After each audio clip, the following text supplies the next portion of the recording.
Hello everyone, आज हम start करेंगे हमारी NCERT series business studies class 12 का चैप्टर 7 और चैप्टर 8 भी हम इसी वीडियो के अंदर जो है वो कवर करेंगे। जिसके अंदर जो डायरेक्टिंग टॉपिक है वो थोड़ा सा लेंदी रहेगा बिकॉज इसके अंदर टोटल 4 एलिमेंट्स आ जाते हैं। That is supervision, motivation, leadership और कम्युनिकेशन। और चारों जो है वो थोड़े से डिफाइन करके आपको दिए हुए हैं बुक्स के अंदर। और चारों में से अलग अलग किसी भी पर्टिकुलर टॉपिक में से, सुपरविजन में से, मोटिवेशन में से, लीडरशिप और कम्युनिकेशन में से आपका डायरेक्ट जो क्वेश्चंस हैं वो बन जाते हैं। ठीक है, तो सबसे पहले डायरेक्टिंग देख लेते हैं क्या होता है। तो लास्ट हमने जो फंक्शन किया था, फंक्शन ऑफ मैनेजमेंट, उसके अंदर हमने स्टाफिंग किया था, यानी कि हमने एम्प्लॉय जो थे उनको रिक्रूट कर लिया, उनको सिलेक्ट कर लिया और हम उन्हें ऑन बोर्ड करके जो है वो ऑर्गेनाइजेशन के अंदर लेके आ गए। तो उसके अंदर नेक्स्ट स्टेप क्या होगा कि जो इन लोगों को हम लेके आए हैं, जो हमारे ह्यूमन रिसोर्स जो हमने एम्प्लॉयज़ रखे हैं, उनको डायरेक्शन देना, उनको गाइड करना, उनको काउंसलिंग करना, उनको मोटिवेट करना और उनको लीड करना, ताकि हम अपने ऑब्जेक्टिव तक पहुंच सकें। ठीक है, तो फाइनली हम उन्हें डायरेक्ट करना स्टार्ट करते हैं, हम उन्हें इंस्ट्रक्शंस देना जो है वो स्टार्ट करते हैं। ठीक है, तो ये होता है आपका डायरेक्टिंग का जो ऑब्जेक्टिव है। ठीक है, तो उसके बाद जो डायरेक्टिंग है वो टॉप लेवल से जो है वो बॉटम तक जाएगी और ये अगेन कॉन्टीन्यूस प्रोसेस रहता है, हर लेवल के ऊपर होती है। ठीक है, तो ये आपके इसके फीचर्स हो गए। उसके बाद हम बात करते हैं एलिमेंट्स की। जैसे मैंने बात की सुपरविजन, तो जो सबसे पहले आता है वो आ जाता है आपका सुपरविजन। ठीक है, तो सुपरविजन क्या होता है? सुपरविजन होता है बेसिकली एक जब सब ऑर्डिनेट को जो है आप देख रहे हैं। ठीक है, कोई आपका सुपरवाइज़र है या फिर एक जो सुपीरियर हैं आपके, वो आपको सुपरवाइज़ कर रहा है, यानी कि वो आपको देख रहा है, वो आपको इंस्ट्रक्ट कर रहा है। ठीक है, आपकी जो डे टू डे एक्टिविटीज़ जो भी आप कर रहे हैं उसके अंदर जो डायरेक्टली इन्वॉल्व रहता है, आपको 24/7 जो है वो सुपरवाइज़ कर रहे हैं, आपको गाइड कर रहे हैं, आपको मोटिवेट कर रहे हैं, आपको कंसल्ट कर रहे हैं, वो सब काम जो है वो सुपरवाइज़र का होता है। ठीक है, मोटिवेशन नहीं आएगा इसके अंदर, मोटिवेशन में एक अलग पार्ट आ जाता है। ठीक है, तो वो सब काम जो होता है वो होता है सुपरविजन के अंदर। अगर मोटिवेशन के अंदर बात करें तो मोटिवेशन, पहले इन्होंने मोटिवेशन को डिफ़ाइन किया है एनसीईआरटी बुक में कि मोटिवेशन क्या है। एक हमारा एक ऐसी नीड जिसके लिए जो हमें और काम करने के लिए जो है वो हमें एक्साइट करें। ठीक है, कोई एक एक इनर एक बेसिकली एक इनर नीड है जिसकी वजह से हम जो है वो काम करते हैं। ठीक है, तो उसको हम मोटिवेशन बोल देते हैं। तो मोटिवेशन जो इंटरनल भी होती है, एक्सटर्नल भी होती है। इंटरनल मतलब मैं खुद से चाहता हूँ, एक्सटर्नल जो हमें बाहर से मिले। ठीक है, बाहर से मिले मतलब कोई हमें आके शाबाशी दे या फिर हम किसी की डांट से जो है वो करें, तो वो भी मोटिवेशन होगा। अगर हम किसी की डांट से या फिर किसी के डर से जो है वो काम करें, वो भी मोटिवेशन है, ऑल्दो दैट इज़ नेगेटिव। अगर हम पॉजिटिव की बात करें, एक्सटर्नल पॉजिटिव एक्सटर्नल मोटिवेशन की, तो वो आपकी हो जाएगी कि अगर हम किसी पर्क्स के लिए, कि हमें कोई वहाँ से फ़ायदा मिलना है, उसके लिए अगर हम काम करें तो वो हो जाता है। एक अनसेटिस्फाइड नीड होती है जिसकी वजह से हमारी टेंशन होगी, तब वो हमें टेंशन जो है वो ड्राइव करेगी। उस वजह से हम कोई बिहेवियर करते हैं, कोई काम करना स्टार्ट करते हैं, अपनी नीड को सेटिस्फाई करते हैं और फिर हम दोबारा जो है वो टेंशन जो है वो हमारी कम हो जाती है।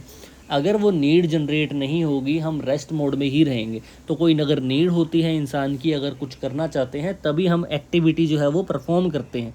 ठीक है, तो कोई भी हम एक्टिविटी कर रहे हैं, हम कहीं पे जा रहे हैं, कुछ काम कर रहे हैं, कुछ खा रहे हैं, सपोज़ हम खा भी रहे हैं, तो क्यों खा रहे हैं? क्योंकि हमें हंगर है। ठीक है, भूख है, तो इसलिए हम खा रहे हैं, अदरवाइज़ हम नहीं खाएंगे। या फिर हो सकता है कि हम अपना टेस्ट चेंज करने के लिए खा रहे हैं, तो कोई ना कोई उसकी नीड जो है वो ज़रूर होगी। तो मैस्लो की इसके अंदर नीड हायरार्की थ्योरी है, ये जो है वो बहुत फेमस है और इसके अंदर से क्वेश्चन आपके डायरेक्टली बनते हैं। तो मैस्लो साहब ने क्या कहा कि इसके अंदर हमारे 5 स्टेजेस होते हैं। फर्स्ट आती है आपकी बेसिक फिजियोलॉजिकल नीड्स, कि आपका जो खाना पीना, रहना और कपड़ा, रोटी कपड़ा मकान बेसिकली जो होता है, तो वो उसके अंदर आपकी बेसिक फिजियोलॉजिकल नीड होती है। नेक्स्ट आ जाता है आपका सेफ्टी नीड्स या सिक्योरिटी नीड्स। ये सेम नीड्स अगर हम लंबे टाइम के लिए, पूरी लाइफ के लिए जो अपना सिक्योर करना चाहते हैं, एक सिक्योर जॉब देखना चाहते हैं, तो वो हो गई। उसके बाद आपकी आती है एफिलिएशन, यानी कि हम लव अगर जो है वो किसी से देख रहे हैं, एक हम सोसाइटी के अंदर जो है वो अपना ग्रुप जो है वो चाहते हैं। देन नेक्स्ट आ जाता है आपका एस्टीम नीड्स। एस्टीम नीड्स आपके अंदर आ जाती हैं कि जब आपको एक पोजीशन जो है उसकी रिक्वायरमेंट होती है, जब आप अपना लेवल जो है वो अपग्रेड करना चाहते हैं। ठीक है, एक आपको पोजीशन चाहिए, आपको प्रमोशन चाहिए, वो सब आपकी एस्टीम में आ जाती है। और लास्ट होती है आपकी सेल्फ अचीवमेंट। ठीक है, सेल्फ अचीवमेंट भी बोल सकते हैं आप इसको, तो जिसके अंदर आप सेल्फ एक्चुअलाइजेशन के अंदर आप जब फाइनली अपने उस मुकाम पे पहुंच जाते हैं जो आपकी ज़िंदगी का मकसद है, ठीक है। अगर आप वहाँ पे पहुंच जाते हैं तो वो होता है आपका सेल्फ एक्चुअलाइजेशन नीड, जहाँ पे आप खुद को पहचान लेते हैं कि मेरा ज़िंदगी में जो मेरी लाइफ का पर्पस है वो क्या है, ठीक है। तो वो ज़रूरी नहीं है कि वो पैसे से रिलेटेड हो, बिकॉज़ वो सारी जो भूख थी हमारी, पैसे वाली, खाने वाली, कपड़ों वाली, या जो बेसिक नीड्स थी, या जो सेफ्टी सिक्योरिटी थी, जब वो सब हमारी फुलफ़िल हो जाती हैं तब हम जो है वो सेल्फ एक्चुअलाइजेशन की हमारा जिन लाइफ का क्या पर्पस है, ठीक है, तो उसके ऊपर जो है वो बढ़ते हैं। सेल्फ एक्चुअलाइजेशन जो है यहाँ पर हर इंसान जो है वो नहीं पहुँच पाता। मैक्सिमम टू मैक्सिमम 1% जो है वो पॉपुलेशन जो यहाँ तक जो है वो जाती है। नेक्स्ट आती है लीडरशिप। तो लीडरशिप और मैनेजर जो है, लीडर और मैनेजर, उसके अंदर एक मेन डिफरेंस ये आ जाता है कि जो लीडर होता है उसे लोग खुद से बनाते हैं, उसे लोग फॉलो करना चाहते हैं, ठीक है। तो लीडरशिप जो है वो इस तरह से होता है। मैनेजर जो होता है वो ऑर्गेनाइजेशन के थ्रू ही बनाया गया है। तो जो लीडर होगा that it could be like leadership के अंदर ऑटोक्रेटिक लीडरशिप हो सकती है, डेमोक्रेटिक हो सकती है, या फिर लीज फायर हो सकती है। ऑटोक्रेटिक के अंदर क्या होगा कि कंप्लीटली जो होल्ड रहेगा, सारी जो गाइडेंस आएगी वो डायरेक्टली आपकी लीडर के थ्रू आएगी, यानी कि मैनेजर के थ्रू आएगी। उसके अंदर हम एम्प्लॉई को जो है वो बताते नहीं हैं कुछ भी, ऑटोक्रेटिक मोड के अंदर रहते हैं, ठीक है। नेक्स्ट आता है डेमोक्रेटिक। डेमोक्रेटिक के अंदर क्या कहेंगे कि हमें अगर कोई काम करना है तो बोलेंगे कि आप ये वाला काम जो है ये आप कर लीजिए, ठीक है, और इसकी पूरी रिस्पॉन्सिबिलिटी आपकी रहेगी। अगर आपको किसी चीज़ की ज़रूरत हो तो आई एम हेयर, ठीक है। अगर लीडर आके आपको, मैनेजर आके ये बात बोल देते हैं, वो होता है डेमोक्रेटिक। और लेज फेयर होता है जिसके अंदर हम फुल कंट्रोल जो है वो सबऑर्डिनेट को दे देते हैं, वो होती है आपकी लेज फायर। और लास्ट आ जाता है आपका कम्युनिकेशन। कम्युनिकेशन क्या होता है? एक प्रोसेस होता है जो सेंडर जो है वो रिसीवर तक कोई भी अपना संदेश जो है वो भेजना चाहता है, उसे कम्युनिकेशन बोलते हैं। सेंडर जो है वो एक मैसेज जो है उसको एनकोड करता है, कि मीडिया को चूज़ करता है, मीडिया चूज़ करके उनको सेंड कर देता है, ठीक है। फिर उसके बाद जो रिसीवर है वो पहले उसको डिकोड करेगा, डिकोड करके रिसीवर उसको रीड करेगा, और फिर लास्ट में उसको उसका जो फीडबैक है वो दे देगा, ठीक है। तो ये होता है आपका कम्युनिकेशन। तो communication could be formal, it could be informal. Formal होगा जो हमें लाइक अप टू डाउन होगा या डाउन टू अप जाएगा, तो वो होता है आपका फॉर्मल। और अगर हम इनफॉर्मल की बात करें तो इनफॉर्मल के अंदर आपका आ जाएगा कि हम, जैसे हमने इनफॉर्मल ऑर्गेनाइजेशन पढ़ा था, तो उसके अंदर क्या था कि कोई भी किसी से भी जो है वो कनेक्ट के अंदर आ सकता है। तो सेम वे में कोई भी इंसान जो है वो, अगर आप डायरेक्टली पर्सनली किसी को जानते हैं, पर्सनली आप कोई बात करना चाहते हैं, तो आप वो बातचीत जो है वो कर सकते हैं, ठीक है। इसके अंदर ग्रेप वाइन भी आता है। तो ग्रेप वाइन जो होता है वो, ग्रेप वाइन वही होता है कि कोई भी जो है वो किसी से भी बात कर रहा है ऑर्गेनाइजेशन के अंदर, उनकी हायरार्की के अकॉर्डिंग नहीं कर रहे कि उनकी जॉब की पोजीशन क्या है, तो उसके अकॉर्डिंग बातचीत नहीं हो रही है वहाँ पे, ठीक है। तो ये रहेगी। और कम्युनिकेशन में कुछ बैरियर्स आ जाते हैं, जैसे ऑर्गेनाइजेशनल बैरियर होते हैं आपके, ठीक है। ऑर्गेनाइजेशन बैरियर क्या हो गए? वही कि सपोज़ एक टॉप लेवल मैनेजर है और एक मिडिल लेवल है, देन एक आपका लोअर लेवल के ऊपर है। अगर लोअर लेवल मैनेजर जो है वो टॉप लेवल से बात करना चाह रहे हैं तो वो डायरेक्टली नहीं कर सकते, ठीक है। और ऑफिशियली वो जो है वो डायरेक्टली बात नहीं कर सकते। क्यों? क्योंकि वहाँ पे एक हायरार्की है, उनको मिडिल लेवल मैनेजर के पास जाना पड़ेगा, और मिडिल लेवल मैनेजर जो है वो उनका फीडबैक जो है वो और ऊपर टॉप लेवल मैनेजमेंट तक पहुँचाएंगे, ठीक है। तो ये एक हायरार्की बनी हुई है। तो अगर हम बात करें कि ऑर्गेनाइजेशन की ये किस तरह का बैरियर है कि अगर लोअर लेवल जो मैनेजर है वो डायरेक्टली बात नहीं कर सकता टॉप लेवल मैनेजमेंट से, तो ये आपका ऑर्गेनाइजेशनल बैरियर के अंदर जो है वो फॉल करेगा।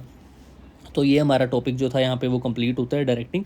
ये आई गेस सबसे लंबा चैप्टर था। उसके बाद कंट्रोलिंग, बहुत ही छोटा सा टॉपिक है, बट बहुत लाइक ब्यूटीफुल और इम्पोर्टेंट रहेगा ये भी, क्योंकि कंट्रोलिंग होता है जितना भी अब तक हमने काम किया था, जो हमने स्टार्टिंग में फर्स्ट फंक्शन ऑफ जो था मैनेजमेंट का, वो क्या था? प्लानिंग। हमने जो प्लान किया था, अब वो सभी चीज़ें एज पर प्लान हुई हैं या नहीं, तो वो होता है आपका कंट्रोलिंग के अंदर चेक, ठीक है। कंट्रोलिंग जो है वो सभी चीज़ों को मेजर करता है कि जो हमने चीज़ें सोची थी क्या उस लेवल पर वो हुई या नहीं हुई। तो फर्स्ट ऑफ ऑल इसके अंदर हमें स्टैंडर्ड जो है वो सेट करने पड़ते हैं, ठीक है। उस स्टैंडर्ड के अकॉर्डिंग ही हम सभी चीज़ें जो है वो डिफाइन कर पाएंगे। इससे फ़ायदा क्या होगा? इससे एम्प्लॉई का जो है मोटिवेशन बढ़ता है, हम रिसोर्सेज का कंप्लीट अच्छे से यूज़ कर पाते हैं, अपने गोल्स को जो है वो अच्छे से अचीव कर पाते हैं। और अगर हम इसकी लिमिटेशन की बात करें तो इसके अंदर खर्चा काफ़ी ज़्यादा आएगा, ठीक है। एम्प्लॉइज़ जो हैं वो शायद उससे ना खुश हों कि हमारे ऊपर इतना ज़्यादा जो है वो एक तरह से बर्डन या प्रेशर डाला जा रहा है। और क्वांटिटेटिव जो हमने स्टैंडर्ड जो सेट करने हैं, जो हम स्टैंडर्ड बनाने की बात कर रहे हैं, वो भी थोड़े से बनाने जो है वो मुश्किल होते हैं, ठीक है। तो प्लानिंग और जो कंट्रोलिंग है, ये दोनों फंक्शन जो है सेपरेट नहीं है, ये सेम ही वे के अंदर हम बात करते हैं। ऐसे बोल सकते हैं कि these are inseparable twins of management, ठीक है। प्लानिंग जो है वो कंट्रोल ईजी करता है बेसिकली।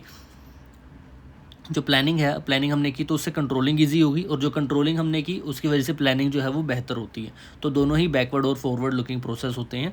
तो कंट्रोलिंग का जो प्रोसेस होता है वो उसके अंदर हमने बताया कि परफॉर्मेंस को हमने मेजर करना होता है, कमियां ढूंढना कि कमी कहाँ पे रह गई, और उसके फिर करेक्ट जो है वो एड्रेस लेना, यानी कि सही जो एक्शन है वो लेना, ताकि हम ट्रैक पे आ सकें। तो इसके साथ आपका यूनिट 1 जो है वो कंप्लीट होती है, और नेक्स्ट वीडियो से हम यूनिट 2 स्टार्ट करेंगे, जिसके अंदर आपके 3 चैप्टर जो हैं वो बच जाएंगे।